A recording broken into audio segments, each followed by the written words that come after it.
स्वागत है आपका ब्रेक के बाद और आप देखना शुरू कर चुके हैं शेयर बाजार सबका अधिकार, एक ऐसा शो जो हमारी मुहिम है, हमारा मिशन है और आम निवेशकों को शेयर बाजार से जोड़ने में लगातार हम कामयाब रहे हैं, उनको शेयर बाजार के प्रति जागरूक कर रहे हैं और इसके साथ ही उनके निवेश की यात्रा को और ज़्यादा बेहतर तरीके से अपग्रेड कर रहे हैं। तो यहाँ पर आप अपने सवाल इस QR कोड को स्कैन करके हमसे जुड़कर पूछ सकते हैं। व्हाट्सएप पर अपना सवाल भेजिए और फिर हम आपसे संपर्क करेंगे। नज़रिया ज़रूर बताइए अपने किसी भी स्टॉक पे या शेयर बाजार से जुड़ी अगर आपकी कोई बेसिक क्वेरी है, कोई टर्म आपको नहीं समझ में आ रहा है तो वो भी पूछ सकते हैं। उन सवालों के जवाब भी हम इस शो में देते हैं। चलिए पहले जो हमारे दर्शक हैं उनको अपने साथ जोड़ते हैं। दीपक का सवाल लेते हैं IDFC फर्स्ट बैंक पे और इन्होंने 700 शेयर IDFC फर्स्ट बैंक के लिए हुए हैं और इनकी बाइंग प्राइस में एक बार बता देता हूं 55 रुपए के आसपास इनकी खरीदारी है। और इस बीच अजीत हमारे साथ आप बने हुए हैं? ठीक है, अच्छा अजीत जी हम नहीं जुड़े हैं। कुणाल हमारे साथ बने हुए हैं। कुणाल, IDFC फर्स्ट बैंक और 55 रुपए की बाइंग प्राइस और इस बाजार में अगर कोई हल्के मुनाफे में भी है तो उसकी पीठ थपथपानी होगी, ऐसे बाजार में भी मुनाफा बना रहे हैं, तो बताइए यहां से क्या किया जाए? वेल अच्छे लेवल पे खरीदारी है उनकी, 55 रुपये 12 पैसे 10 पैसे का राउंड मैं कहूँगा होल्ड करके चलने की सलाह है। और आई थिंक इन्होंने बहुत पहले ये स्टॉक खरीदा हुआ है, फिलहाल होल्ड करके चलने की सलाह है। ऊपरी लेवल पे 65 और 65 जैसे ही आएगा ये 75 तक की लेवल आपको दिखाने के लिए रेडी हो जाएगा।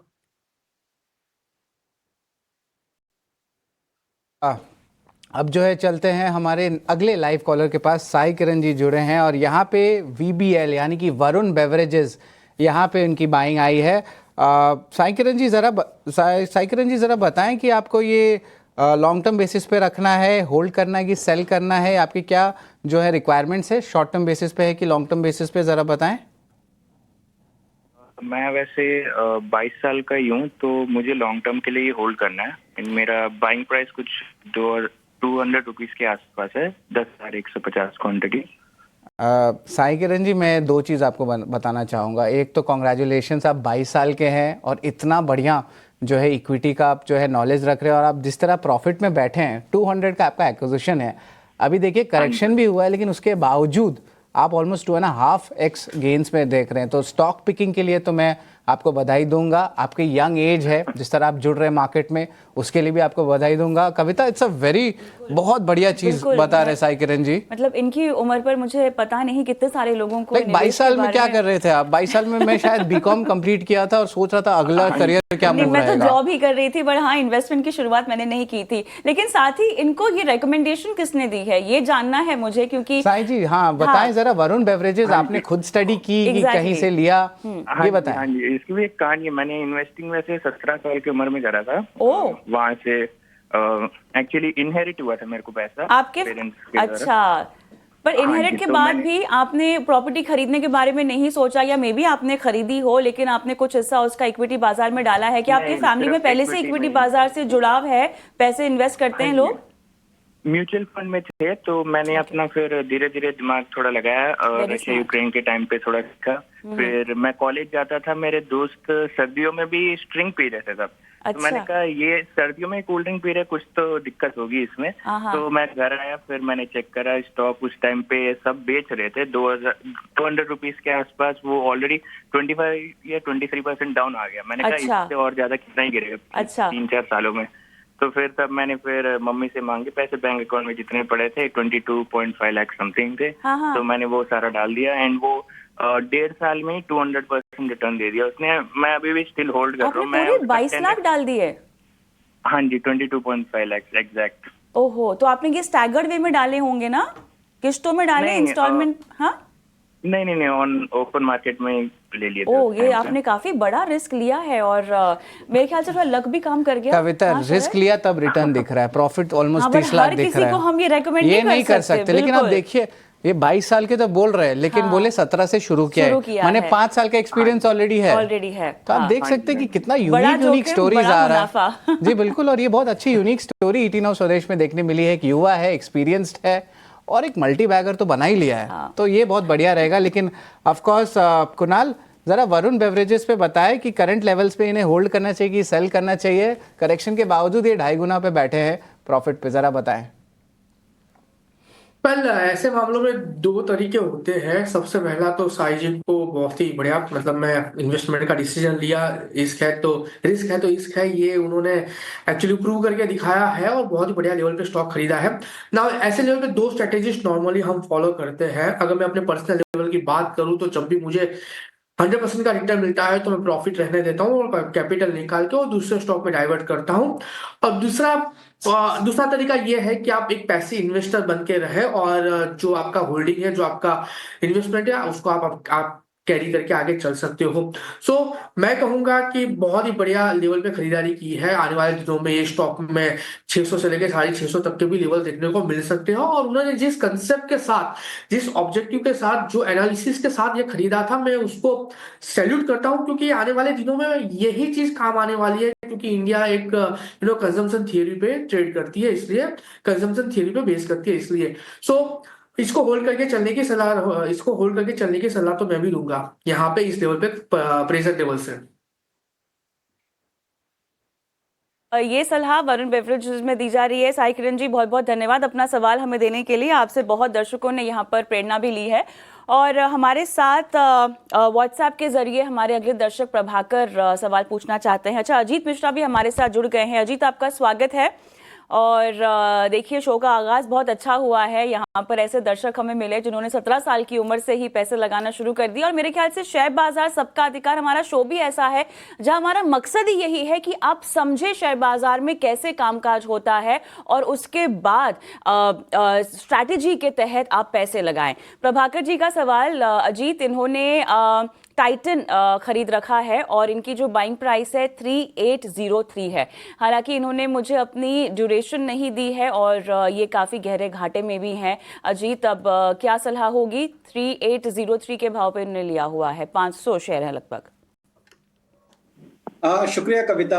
और कविता, बिल्कुल देखिए, मार्केट का यही है कि अगर आप सही स्टॉक में, और जैसे कि यहाँ तो आपने एक स्टॉक की बात की इससे पहले कि एक ही स्टॉक में उन्होंने सारा इन्वेस्टमेंट कर रखा था। हम डाइवर्सिफिकेशन को बेसिकली प्रमोट करते हैं, बट अगर आपका कन्विक्शन है, आपने कुछ चीजें देख के की हैं और वो प्ले आउट होता है, तो डेफिनेटली इस तरीके के रिटर्न देखने को मिलते हैं।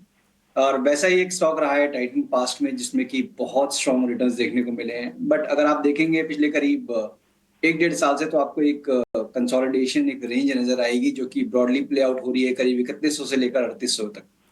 तो अभी आप लोअर बैंड के पास हैं, इनके हायर लेवल की बाइंग है। मुझे लगता है कि लोअर बैंड को रिस्पेक्ट किया है इसने मल्टीपल ओकेजन्स पे पिछले करीब 1.5-2 सालों में। तो इसको ध्यान में रखते हुए, कंसिडरिंग कि मार्केट में भी कहीं ना कहीं इंडिकेशंस आ रहे हैं कि अब एक रिकवरी, एक रीबाउंड, सस्टेन रीबाउंड की पॉसिबिलिटी बनती हुई नजर आएगी। और उसमें जो अच्छे स्टॉक्स हैं उनमें एक स्ट्रॉन्ग रीबाउंड हो सकता है। इसमें टाइटन भी एक नाम शामिल है।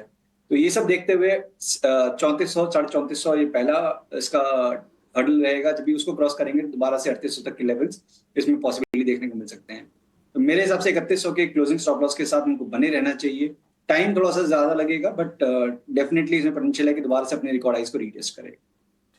तो यहाँ पर 3100 के आपको स्टॉप लॉस के साथ बने रहने की सलाह मिलती हुई। और टाइटन को लेकर खबर भी आज रही, कतर की दमास ज्वेलरी में टाइटन बड़ी हिस्सेदारी खरीद सकती है। इकोनॉमिक टाइम्स के हवाले से ये खबर आई थी। 4500 करोड़ रुपए के वैल्यूएशन पर डील होने की उम्मीद की खबरें हैं। चलिए बढ़ते हैं आगे और अगले हमारे दर्शक का सवाल लेते हैं। संतोष यादव हमारे साथ बने हुए हैं। संतोष जी नमस्कार, कहाँ से बात कर रहे हैं? सर मैं नागपुर से कर रहा हूँ सर। जी बताइए, कौन सा स्टॉक लिया है, किस भाव पे लिया आपने? भारत फोर्ज लिया था 1357 का रेट से।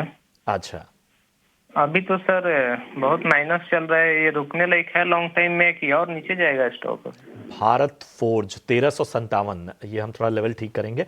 1357 के फिर भी क्या आपका नजरिया लॉन्ग टर्म का है? अगर रुकना चाहें तो 1 साल तक चलेगा क्या, बढ़ेगा फिर की और माइनस होने वाला है? ठीक है, ठीक है। अजीत जी, मैं आपके पास ही आना चाहता हूं। भारत फोर्ज पर जरा एक विस्तृत नजरिया दीजिए। 1357 की इनकी बाइंग है, फिलहाल नुकसान में है, लेकिन अभी भी 1 साल तक रुकने का दम रखते हैं। बिल्कुल प्रशांत, देखिए एक चीज इनके थोड़े से फेवर में है कि इन्होंने हाइस के पास बाय नहीं कर लिया, बिकॉज बहुत सारे लोग इस तरीके से भी क्वेरीज आती हैं कि अपने हाइस के पास जो स्टॉक्स फैंसी में थे, जिनमें काफी स्ट्रॉन्ग मोमेंटम आ रहा था, उन सब में बाय करके वो फंसे हुए हैं। मुझे लगता है कि अब एक्सट्रीम ओवरसोल्ड हो चुका है स्टॉक। मेजर सपोर्ट्स जो कि इसके बड़े टाइम फ्रेम पे, मंथली क्वार्टरली चार्ट्स पे, वो अब करीब करीब 1010 के पास प्लेस्ड है। तो सारे फैक्टर्स इंडिकेट कर रहे हैं कि डाउनसाइड तो एटलीस्ट कैप्ड है यहाँ पे, अब ज्यादा आपको डिक्लाइन देखने को नहीं मिलेगा। रिकवरी का केस भी थोड़ा सा ग्रेजुअल रहेगा, बिकॉज इस तरीके के डिक्लाइन के बाद थोड़ा सा स्टॉक टाइम स्पेंड करता है। मींस टाइम वाइज करेक्शन, अभी प्राइस वाइज करेक्शन हो चुका है, थोड़ा सा टाइम वाइज करेक्शन हो सकता है। तो उसके लिए आपका नजरिया कम से कम 3 से 6 महीने का होना चाहिए, जैसे कि साल भर तक के लिए वेट कर सकते हैं। पहला जो मेजर पड़ाव होगा वो उनका बाइंग लेवल के पास ही होगा, करीब 1350। वो ब्रेक हो जाने के बाद इसमें ट्रेंड रिजम्पशन होगा। तो अगर आप उस टाइम तक 6-8 महीने में अगर आप 1350 के लेवल तक देखते हैं, तो एक बार को वहां पे आप लिक्विडेट करके पोजीशन को फ्री कर सकते हैं, या फिर थोड़ा सा लंबी अवधि का नजरिया रखिएगा और फिर इस पोजीशन को you can continue for new high also. यहाँ पर फिलहाल थोड़ा सा आपको रुकने की सलाह। हम आगे बढ़ते हैं और फोन लाइन पर हमारे साथ अविनाश हैं। नमस्कार अविनाश जी, नमस्कार। आपको मेरी आवाज आ रही है? जी मैम। जी, कहाँ से बोल रहे हैं सर आप? मैम मुजफ्फरपुर बिहार से बोल रहा हूँ। इरेडा खरीदा है सर आपने? जी मैम। किस भाव पर? मेरा एवरेज करके 219 का प्राइस आया है मैडम। ओके, और अब और कितना स्विगी समय मेरे देना पास चाहते हैं आप? अभी 6 महीने रुक सकते हैं मैम। 6 महीने रुक सकते हैं। अभी 160 से नीचे 65 पर बोला गया था एवरेज करने के लिए, सो क्या किया जाए वही करना था। ओहो, और राइट, घाटा भी आपका काफ़ी बड़ा है। तो कुणाल बताइएगा, अब यहाँ पर क्या सपोर्ट लेवल है, इमीडिएट सपोर्ट 165 के आसपास, क्योंकि इनकी खरीद तो काफ़ी ऊंची है, 219 की है, 160 के आसपास फिलहाल चल भी रहा है। फिलहाल यहाँ से फर्दर गिरावट भी देखने को मिल सकती है। 155 150 का काफी अच्छा सपोर्ट है। 150 के सपोर्ट के साथ होल्ड करके चलने की सलाह है। ऊपरी लेवल की बात करें तो अगर ये 150 का सपोर्ट होल्ड करके रखता है तो वापस हमें ये स्टॉक में 235 तक के लेवल देखने को मिल सकते हैं। सो 150 के एसएल के साथ होल्ड करके चलने की सलाह है। इम्पोर्टेंट अपडेट जो है बताते हुए कि कहाँ पे जो है एक्शन देखने मिल सकता है। लेकिन चलिए अब चलते हैं हमारे अगले कॉलर के पास। भवानी शंकर जी जो है हमारे साथ जुड़े हैं। और नमस्कार भवानी जी। नमस्कार सर। सर आपके कौन से स्टॉक हैं? सर आईटीआई के हैं, 190 शेयर है और 434 पे बाई किया हुआ है। अच्छा, और सर ये कितने समय तक आप होल्ड करना चाहते हैं? सर होल्ड तो कर देंगे, प्रॉफिट चाहिए, लॉस में नहीं होना चाहिए बस। अच्छा, आपको प्रॉफिट चाहिए, लॉस नहीं होना चाहिए। जी तो ठीक है सर, बाजार में प्रॉफिट भी होता है, लॉस भी होता है, दोनों होता है, लेकिन आपको प्रॉफिट चाहिए तो ऑफकोर्स हम कोशिश करेंगे प्रॉफिट आपका बनाने का। आईटीआई की बात करें तो आपने 434 लेवल्स पे ली है, तो ऑफकोर्स यहाँ पे आपकी जो है लॉस चल रही है 245 पे, तो सिग्निफिकेंट लॉस पे है। और करंटली कुणाल अगर बात करें तो आज भी आईटीआई में सेलिंग प्रेशर देखने मिल रहा है। इंटायर टेलीकॉम सेगमेंट में जो गेयर सेगमेंट है वहाँ पे भी सेलिंग प्रेशर आ रही है। और ऑफकोर्स कुछ लैंड मोनेटाइजेशन के न्यूज़ फ्लोज बीच बीच में आते रहते हैं इस स्टॉक के, लेकिन देखा जाए तो सिग्निफिकेंटली डाउन है आपके भवानी जी के बाइंग प्राइस से, जो 434 था अभी 245 का, तो लेवल्स बड़े हैं। तो यहाँ पे क्या स्टॉप लॉस लगा देना चाहिए भवानी जी को, कि उनको प्रॉफिट के लिए वेट करना चाहिए लंबे अवधि के लिए? ज़रा बताएं कुणाल। कल आईटीआई की बात करें 245 के अराउंड स्टॉक ट्रेड कर रहा है और जिस हिसाब से स्टॉक ट्रेड कर रहा है मुझे लग रहा है कि फर्दर गिरावट भी हमें देखने को मिल सकती है और ये गिरावट लोअर लेवल पे 210 तक भी हो सकती है। सो मैं कहूंगा कि यहाँ पे एग्जिट करने का कोई मतलब ही नहीं बनता। उनका ऑलरेडी मानना ये है कि उनको प्रॉफिट ही होना चाहिए, लॉस तो नहीं होना चाहिए। वैसे ये कंसेप्ट मार्केट में नहीं चलता है नॉर्मली। अगर आपको प्रॉफिट कमाना है तो लॉस का भी रिस्क लेना ही पड़ेगा। लेकिन हाँ, मैं ये स्टॉक यहाँ से फर्दर गिरावट में 210 तक के भी लेवल देखने को मिल सकते हैं। ये स्टॉक में अगर ये 200 का सपोर्ट अगर होल्ड करता है तो मुझे लगा कि वहां से वापस एक बाउंस बैक देखने को मिल सकता है। तो मैं कहूंगा कि 215 210 आता है, वहां पे आप एक बार एवरेज करके चलिए 200 के स्ट्रिक्ट एसएल के साथ। ये वापस बाउंस बैक में आपको 280 से लेके 300 तक के लेवल दिखाने के लिए रेडी हो जाएगा। तो ये है राय आपको ITI लिमिटेड पर मिलती हुई। और अगला सवाल यूट्यूब से आया हुआ है। PNB पर हमारे एक दर्शक हैं जिनका नाम है इमरान, उन्होंने राय जाननी चाहिए। 96 की इनकी बाइंग है और शेयरों की क्वांटिटी देखिए 80,000 शेयर इन्होंने लिए हुए हैं। अब बताएं अजीत, क्या करना चाहिए? अच्छा खासा नुकसान यहाँ पर PNB में इनको होता हुआ, बाइंग तो 96 की ही है। आज हम प्रेशर भी देख रहे हैं बैंकिंग शेयरों का मार्केट पर, और फिलहाल इनकी बाइंग के हिसाब से इतना बड़ा नुकसान, क्या राय बन रही है? देखिए प्रशांत, प्रॉब्लम क्या है कि अगर आप बैंकिंग को देखेंगे PSU को सामने रख के, तो आपको बहुत क्लियरली नजर आएगा कि अंडर परफॉर्मेंस हो रही है PSU साइड पे, जहां पे कि प्राइवेट बैंकिंग मेजर्स काफी ज्यादा स्ट्रेंथ दिखा रहे हैं। इनफैक्ट अगर मैं कहूंगा कि बार बार जो मार्केट को गिरावट को रोकने का या फिर एक रिकवरी ट्रिगर करने का सबसे बड़ा रीजन अभी इस टाइम पे बैंकिंग बना हुआ है। But with in the sector आपको अंडर परफॉर्मेंस दिख रही है PSU बास्केट में, जिसमें कि PNB का एक नाम शामिल है। PSU इंडेक्स अगर आप देखेंगे तो 5840 के लेवल्स पे ट्रेड कर रहा है, अपने वीकली एवरेजेस के नीचे जाके। थोड़ा ओवरसोल्ड पोजीशन जरूर है across the board including PNB, तो वो एक फैक्टर बन सकता है जो कि थोड़ा सा आपको रिबाउंड और एक रिस्पाइट या फिर पेस ऑफ डिक्लाइन थोड़ा सा कम हो जाए। बट आउट परफॉर्मेंस मेरे हिसाब से यहाँ पे अभी चांसेस बहुत कम है। मीन्स अगर आपका नजरिया खासतौर से अगर 3 से 6 महीने का है, तो ट्रेडिंग पॉइंट ऑफ व्यू से मैं यही रिकमेंड करूंगा कि प्राइवेट बैंकिंग मेजर जैसे कि कोटक, ICICI, HDFC बैंक, उनमें आपको रहना चाहिए। और एग्जिस्टिंग पोजीशन के लिए जैसे कि आप ऑलरेडी इसमें होल्ड कर रहे हैं, तो एवरेजिंग के अब एटलीस्ट मौके ना ढूंढिएगा। और ओवरऑल पोजीशन में अब आपको करीब 88-89 के पास पे स्टॉप लॉस मेंटेन करना चाहिए, एटलीस्ट पार्शियल पोजीशन का। उसके नीचे गए तो 78-80 तक के लेवल्स भी इसमें टेस्ट हो सकते हैं। तो ये है राय आपको PNB पर मिलती हुई। विकल्प भी आपको बता दिए गए शॉर्ट टर्म के नजरिए के हिसाब से लेते हैं।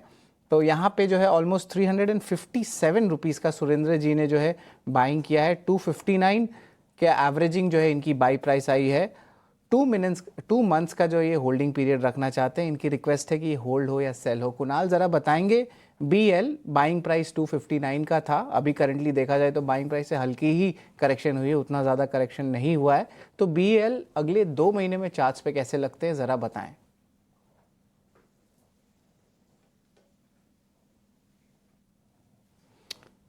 कुणाल आप म्यूट में हैं, ज़रा आप एक बार बताएंगे।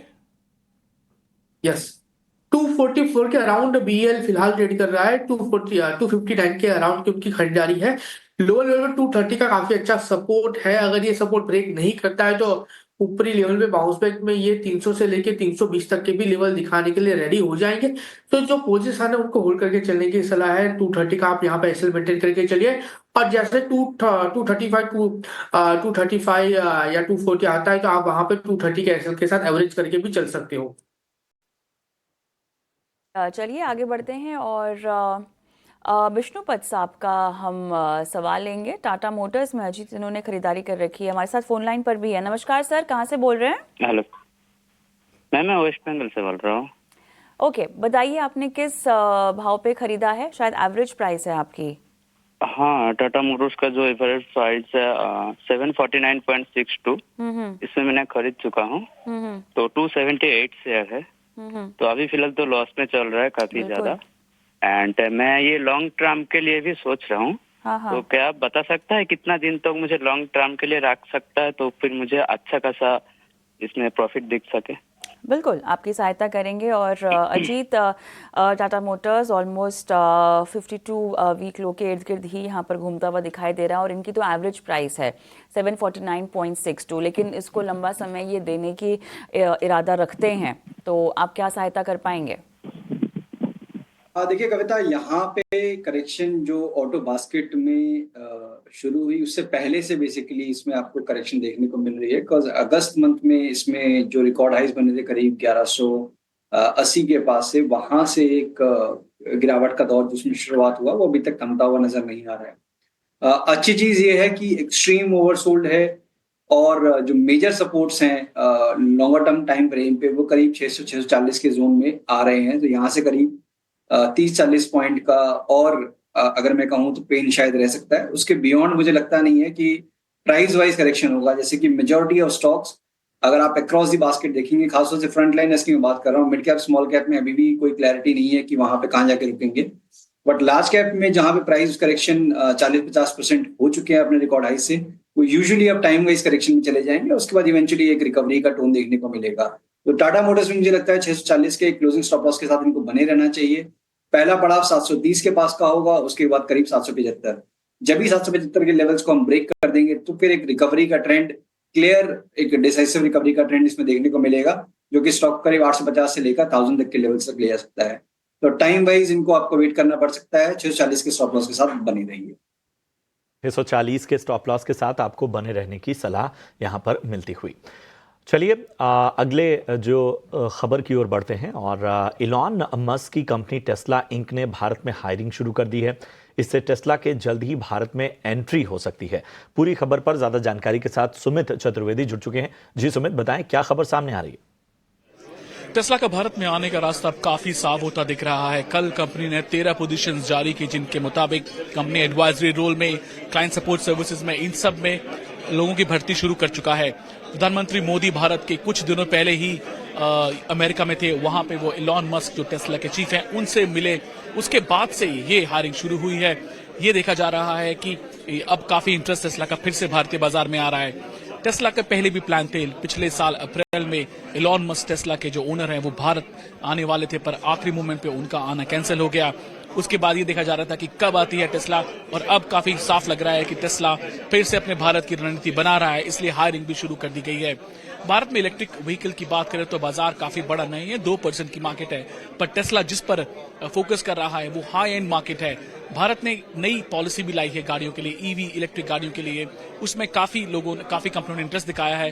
टेस्ला ने ये साफ नहीं किया है कि वो मैन्युफैक्चरिंग प्लांट लगाएगा भारत में या फिर इंपोर्ट करेगा, पर जाहिर सी बात है शुरुआत में कंपनियां इंपोर्ट ही करती हैं जब तक वो एक लेवल पे ना पहुंच जाए, और उसके बाद में ही मैन्युफैक्चरिंग शुरू होती है। शुक्रिया सुमित, करेंगे। और फटाफट से जरा अजीत जी मैं आपके पास आना चाहूँगा। हमने पिछले दिनों M&M को लेकर भी बात की थी, और जिस तरह से खबरें आई थी कि उस हिसाब से इलेक्ट्रिक व्हीकल गाड़ियों की डिमांड नज़र नहीं आई जितना अनुमान था। हालांकि हम ये मान के चल रहे हैं कि ये भविष्य में और ज़्यादा डिमांड बढ़ेगी। टेस्ला की एंट्री, इन सबको अगर देखें तो ज़रा ऑटो सेक्टर को आप किस तरह से नाप रहे हैं? बिल्कुल प्रशांत, देखिए यहाँ पे अभी जिस तरीके से आपने भी बताया कि शुरुआत हुई है ईवी की, इंफ्रा सेटअप करना, लोगों की एक्सेप्टेबिलिटी प्लस उसका वाइबिलिटी की आप उसको पेट्रोल के अगेंस्ट या फिर डीजल के अगेंस्ट खरीदें, ये सारी चीजें थोड़ा सा टाइम लेती हैं, जो कि अभी दिख रहा है। बट मुझे लगता है कि with in the auto basket जो कि एग्जिस्टिंग प्लेयर्स हैं जिनका एक ऑलरेडी मार्केट पे होल्ड है, उनमें से M&M एक ऐसा नाम है जहां पे कि हमने देखा है कि कंसिस्टेंसी रही भी है। यहाँ पे डेफिनेटली इस तरीके के डिक्लाइन जब भी आपको देखने को मिल रहे हैं, तो खास तौर से जहां पे आउट परफॉर्मेंस इसी रीजन की वजह से बनी हुई है कि ये दूसरे सेगमेंट में भी अच्छा परफॉर्म कर सकते हैं आने वाले टाइम में। अभी लेटेस्ट जो इनके लॉन्चेस के बाद जिस तरीके की बुकिंग के आंकड़े आए हैं वो भी कहीं ना कहीं इस चीजों को इंडिकेट कर रहे हैं। और M&M के अगर आप देखेंगे तो ओवरऑल मुझे लगता है कि ये डिप जो अभी हम देखने को मिल रहा है स्टॉक में फ्रॉम द रीसेंट हाइस कंपैरेटिवली बहुत कम गिरा है और स्ट्रेंथ दिख रही है। तो यहाँ पे आपको 2700 के पास अगर ये स्टॉक मिलता है तो एक अच्छी बाइंग अपॉर्चुनिटी होगी। 2600 का एक स्टॉप लॉस के साथ आप 3200 तक की पोजीशन टारगेट्स के लिए इसमें वेट कर सकते हैं। ये है राय आपको, और एक पिक भी मिल गई ऑटो सेक्टर की। अजीत जी शुक्रिया, करें जरा डिस्क्लेमर दे दें अपना। शुक्रिया। और देखिए जो भी स्टॉक्स हमने डिस्कस किए हैं, पर्सनली इनमें किसी में पोजीशन नहीं है, बट क्लाइंट्स के पास पोजीशंस हो सकती हैं। कुणाल अपना डिस्क्लेमर देते जाएं। जो भी स्टॉक डिस्कस किए हैं वो स्टॉक में रिलायंस एक ऐसा स्टॉक है जो मेरे पोर्टफोलियो में लॉन्ग टर्म पर्पसेस से है, बाकी कोई भी स्टॉक मेरे पोर्टफोलियो में नहीं है। शुक्रिया कुणाल, शुक्रिया अजीत जी शो में जुड़ने के लिए, निवेशकों का मार्गदर्शन करने के लिए। चलिए इसी के साथ अब विदा लेने की बारी है, और मुझे, कविता और शरद को आप इजाजत दे दीजिए। देश के साथ नमस्कार।